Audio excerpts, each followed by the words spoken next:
Mais 80 ans après la création des Nations Unies, le monde vacille à nouveau. Comme si nous étions rattrapés par les dérives qui ont mené l'humanité à 2 catastrophes majeures en l'espace d'une génération. Le plus préoccupant, c'est la déshumanisation désolante d'un monde d'émotions sélectives selon les intérêts et les enjeux géopolitiques. Dans ce contexte préoccupant, l'Afrique reste confrontée à des conflits armés, au terrorisme en particulier au Sahel. La paix et la sécurité ont un prix. Donnons-nous les moyens de l'assumer par un financement prévisible et pérenne des opérations de soutien à la paix en Afrique. Je renouvelle ici la solidarité du Sénégal envers les pays frères engagés au quotidien dans la lutte contre le terrorisme. Au Moyen-Orient, le peuple palestinien continue de vivre la pire des calamités que les mots ne peuvent plus exprimer. Nous ne pouvons ni nous taire, ni détourner notre regard,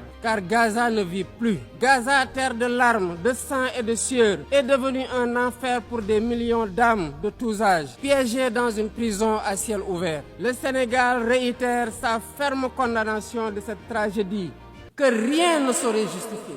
Je renouvelle le soutien du Sénégal au consensus des Oulouini pour une représentation plus juste et plus équitable de l'Afrique au Conseil de sécurité. Nous savons tous que l'aide publique n'est pas la solution. D'autres leviers existent, notamment un cadre fiscal mondial équitable, afin que l'impôt soit payé là où la richesse est produite. Excellences, Mesdames et Messieurs, face aux urgences et aux défis nombreux et complexes, nous ne sommes pas démunis. Le monde dispose des moyens nécessaires pour nourrir ceux qui ont faim, éduquer nos enfants, soigner les malades et faire taire les armes.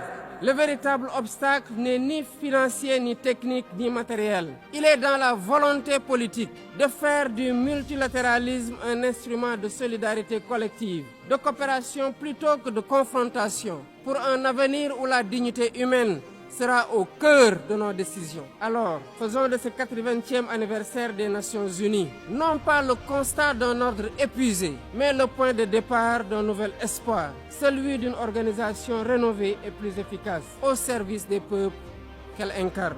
Le Sénégal reste fidèle à son engagement de travailler dans ce sens avec tous les membres de l'organisation, prêt à jeter les ponts, prêt à porter les réformes, prêt à poursuivre notre œuvre commune pour un monde de paix, de justice et de solidarité. Je souhaite plein succès aux travaux de la 80e session de l'Assemblée générale et vous remercie de votre aimable attention.